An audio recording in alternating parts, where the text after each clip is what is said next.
کہ ان کی حکومت تھی، انہوں نے اپنی حکومت معاویہ کو دیا، حکومت ان کی نہیں تھی، حکومت ان کی ٹوٹ چکی، ان کے فوج کے سارے سالار معاویہ سے مل چکے تھے، اور ان کے پاس کوئی، ان کے ساتھی کوئی رہا نہیں تھا امام حسن مجتبیٰ علیہ السلام کے پاس۔ معاویہ، حکومت معاویہ کے ہاتھ میں تھا، کوفے کا جو خلافت تھا وہ ساقط کر ہو چکا تھا، کوفے کے لوگ معاویہ کے ساتھ مل چکے تھے۔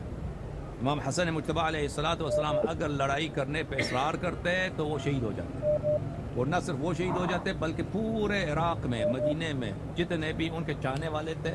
ان کے سپورٹر تھے، سب کو چن چن کے وہ قتل کرتے۔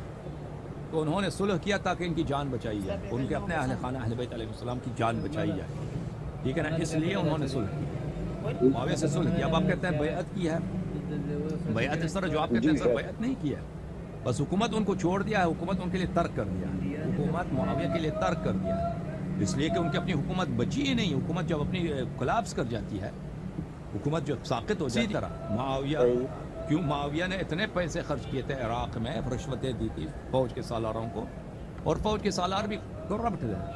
وہ خائن تھے، ان کو پتہ تھا کہ امام حسن مجتبیٰ علیہ السلام ان کو پیسے نہیں ملے گا،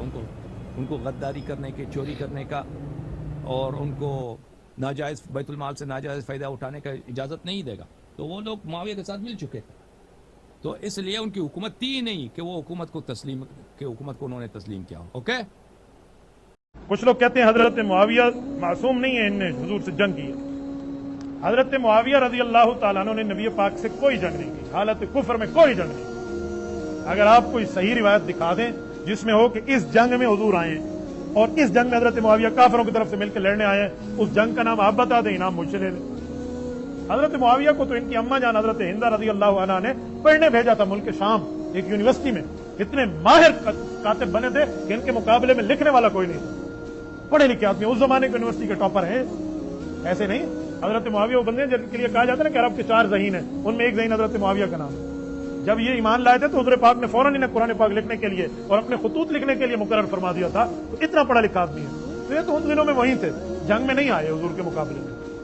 ہاں، حضرت ابو سفیان رضی اللہ عنہ جب کافر تھے تب آئے، وہ حضرت معاویہ کے والد ہیں، تو حضرت معاویہ کے والد حضرت ابو سفیان جنگ میں لڑنے آئے حضور کے مقابلے میں، بعد میں چلے گئے، پھر اللہ نے دل میں ایمان کا گھر کرایا تو انہیں کلمہ پڑھ لیا۔ اگر یہ بات کہ کوئی بندہ حضور کے مقابلے میں لڑنے آئے اور حضرت معاویہ کا ابا ہے، بعد میں کلمہ پڑھے تو اس کا گناہ معاف نہیں ہوتا، تو حضرت علی المرتضیٰ کے بڑے بھائی ہیں جن کا نام حضرت عقیل ہے، حضرت امام حسن حسین کے چاچو ہیں، سگے چاچو ہیں، یہ جنگ بدر میں حضور پاک کے مقابلے میں آئے تھے، کافر تھے اس وقت۔ حضرت عقیل رضی اللہ عنہ ایمان نہیں لائے تھے، حضور سے لڑنے آئے تھے، کیا کہوں۔ حضور کے چچا حضرت عباس رضی اللہ عنہ، چچا باپ کی جگہ ہوتا ہے، نبی پاک کے چچا جان جنگ بدر میں لڑنے آئے، گرفتار ہو گئے، رسیاں باندھی گئی، بعد میں رہا ہوئے، پھر کلمہ پڑھا، اللہ نے ایمان عطا کیا۔ اب حضور کے مقابلے میں حضور کے چچا آئے ہیں، حضرت علی کے بھائی آئے ہیں، ان کا یہ گناہ معاف ہو جائے گا کیونکہ کلمہ پڑھا ہے، تو حضرت معاویہ کے والد نے بھی پھر کلمہ پڑھا ہے، ان کا معاف کیوں نہیں ہوگا؟ لینے کے بعد اور دینے کے بعد اور، آپ 10 روپے چلائیں تو اصلی، میں چلاؤں تو نقلی، کیسے ہو سکتا ہے؟ حضور پاک صلی اللہ علیہ وسلم کا اعلان ہے، الاسلام یہدم ما کان قبلہ، فرمایا کلمہ پڑھ لے 100 سال کا کافر پچھلے گناہ معاف۔ تو آج کا کافر کلمہ پڑھ لے پچھلے گناہ معاف، جو حضور کا صحابی بن جائے اس کے پچھلے معاف نہیں ہے،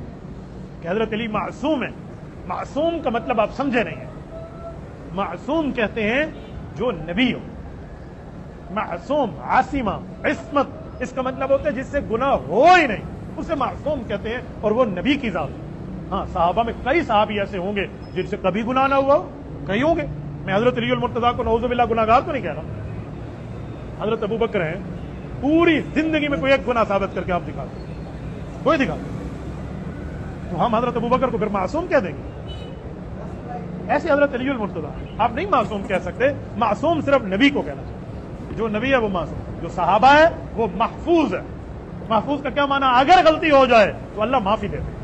جنت دے دے گا، حضور کے یار ہیں، اللہ نے ان کو پسند کر کے حضور کی یاری کے لیے حضور کے یارانے کا انتخاب کیا ہے، تو نبی معصوم ہے، صحابی محفوظ ہے، اور جو فقیہ ہے وہ معجور ہے، مجتہد معجور۔ مجتہد جو فقیہ ہوتا ہے نا، اس سے غلطی ہو جائے تو اللہ 1 اجر پھر بھی دیتے ہیں، ٹھیک کام کرے تو اللہ 2 اجر دیتے ہیں، بخاری شریف جلد نمبر 2 کی حدیث ہے۔ اس لیے جو امتی ہے نا، امتی کبھی معصوم نہیں، معصوم ذات انبیاء کی۔